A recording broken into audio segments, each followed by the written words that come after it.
Good afternoon. This is Sandy, Griffin Bukoskey, here, the Executive Director at the Cypress of Hilton Head. As you can see, I'm sitting in our beautiful library.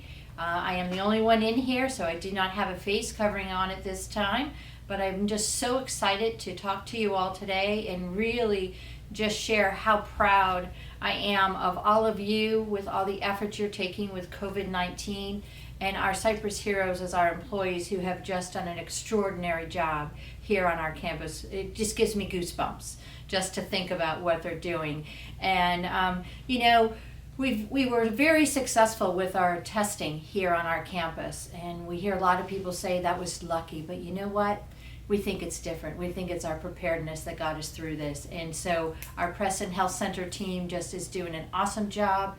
The cross-section of team members that were actually part of the testing with Preston gave us a really good perspective of what our employees are doing off hours. They tell us that they're really just trying to maintain safety so they can come back and take care of our members and provide the service to them, and it really paid off. It really showed through, and we are super, super excited. I wanted to also share with you, I've gotten some questions from members regarding, what can we do? And I really want to be sure you understand that we are really encouraging you to socialize with each other. I know some of you are gathering for happy hours at different times on the golf course or in your neighborhoods or outside your buildings. That's wonderful. Please, what we ask you to remember, wash your hands before you go to that event. Maintain your social distancing of 6 feet. Wear your face covering when you're talking. We learn more now that the COVID-19 will transmit more through verbal communication than from contact interactions and actually contact touching surfaces. So it's really, really more important to really wear that face covering when you're outside. We as staff, you're going to start to see wear our face coverings all the time when we're outside, because we'd like to see you when we're out there walking and interact with you. So we encourage you to interact with one another. Get together, have takeout dinner together. There's nothing wrong with that. Maintain your social distancing and enjoy each other's company. We really miss one another, and we miss all of you. And I know you're missing your friends, so please take advantage of that. The weather's beautiful. Be outside with one another and enjoy one another's company. As we talk about you going outside and having face coverings on, most of you all received some sort of buff that we distributed to our members. I know we had all different colors. All we have available right now are the American flags, but these are easy to wear, and what we have learned, if you think it's too long, you can cut it in half and make 2 out of it instead of 1, but really it's easy to have around your neck and pull up over your nose and mouth.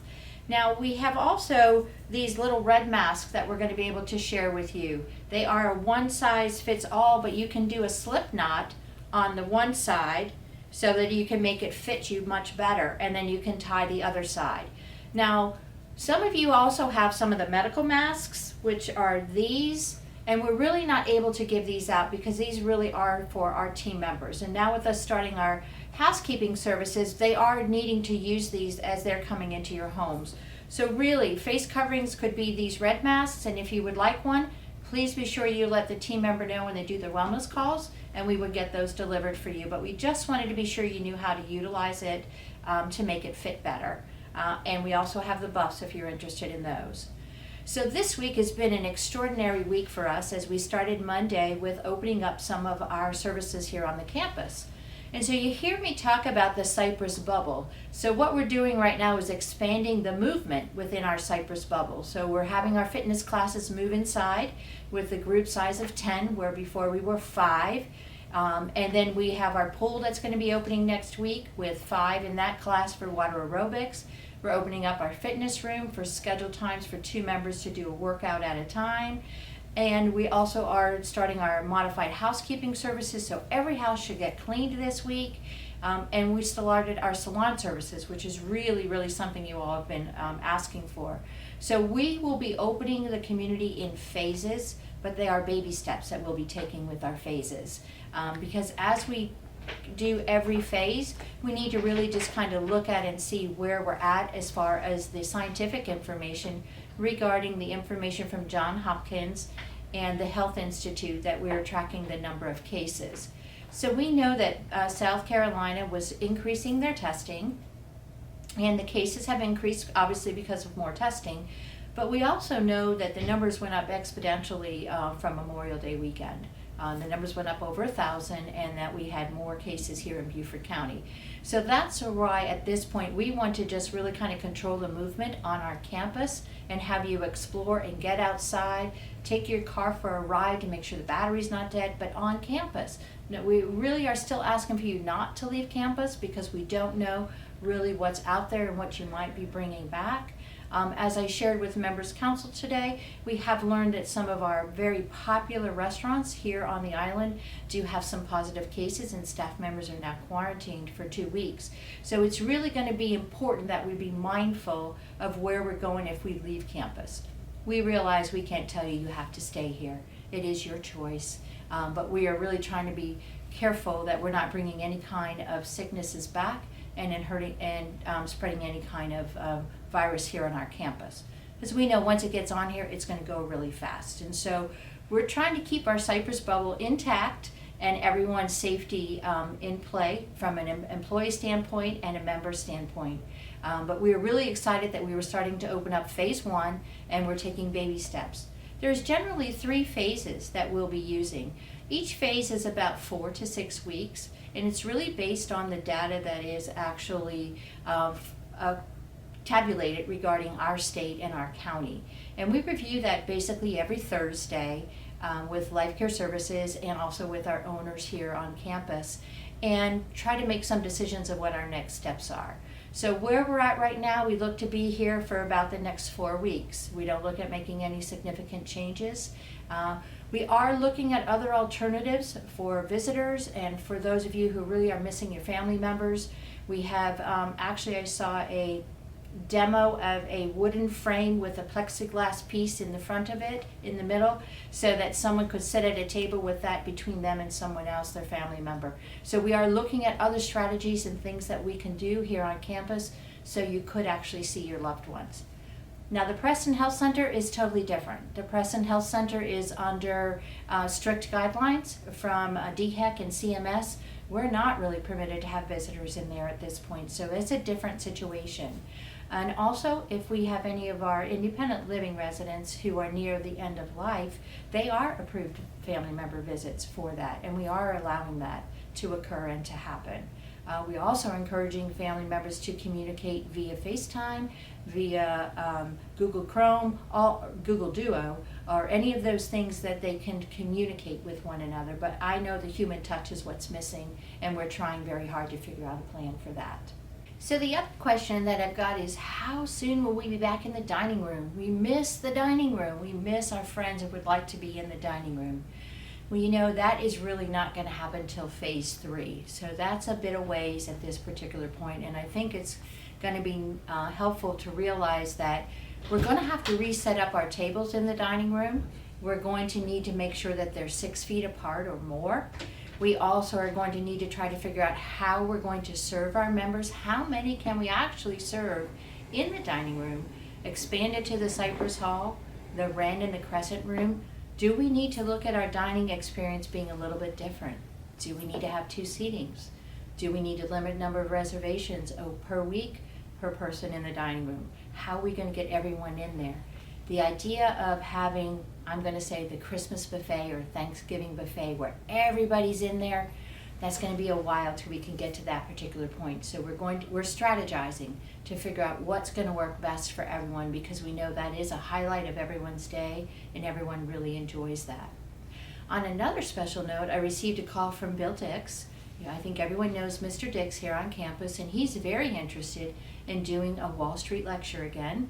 And he would be willing to do that for us in the Cypress Hall, and he would do it with 10 members or less in his group, and then repeat it a couple times. So we're looking at other activities for our members to participate in other than the physical activities. So if we can get some lectures by our current members to host in Cypress Hall, we're more than happy to do those. So phase 1 says 10 members to a group. Phase 2 says 20 or less. So just to give you a perspective of how we're looking at things going forward. As a reminder, I just want to make sure that you take time to really read the memo that just came out, Coronavirus Update number 19. And sometimes I'm getting calls from your family members, and if you let them know that our notices are also on our website. If they go on the Cypress of Hilton Head website, there's a link on there that they could actually see what's actually happening. There's some photos of things that are happening throughout our campus, but the information is there and available for them, as well as my phone number and email if they want to actually call and ask some particular questions. A few other things to mention is Annette is back, our stylist, and she is super excited to see all of you, and I know you are excited to see her. I think someone described her today as someone from space because she's wearing a face shield as well as her mask. But she is in her element doing haircuts. I was just over there today, and everyone's having a great time. We do have some special parameters in there with only 2 people at a time, masks being worn and disposable gowns being worn as capes, and but it's going very, very well. Our water aerobic classes will be starting next week on Monday. Heidi and Suzanne have worked out a great schedule so that now that our fitness classes internally will be increasing in size, someone will be able to do the land-based fitness classes while someone's actually doing the water aerobic classes as well. So we actually are excited to get the pool open. There will be some areas marked on the pool deck for social distancing as far as where you actually put your personal items. The locker rooms are not open at this particular point yet, so we ask you to come prepared to swim with your swimsuit and your cover-up, and look forward to seeing everyone in those classes. I know Suzanne and Heidi are super excited to get those going again and get everyone back into the water. There has been a few questions about free swim. We're not quite there yet. We really want to be supervising some of the swimming that's happening, but that will be coming. As well as our library. I've gotten a few questions about when the library is going to open. We've got to prepare for disinfecting here in the library and install maybe some hand sanitizers outside the library, and to clean up the books that have been brought back to us. Had a conversation with Miss Whalen today, who's the chair of our library committee. So we're working towards that. Don't have a specific time frame, but I know the library is a special place for a lot of you, and you enjoy coming in here to get books and to read and relax. So honestly, I just really want to say once again, thank you so much for all your understanding, for all your family's understanding, for all your patience with us, and for kind of parading through this with us as we try to battle COVID-19 and a pandemic that we never thought we'd be involved with. So more videos to come that we would talk through maybe voting next week and hurricane planning. If you have any questions, please don't hesitate to put them in the mailbox outside of the Cypress Hall as you come over, and I'd be more than happy to address any questions during these talks with Sandy. Thank you so much.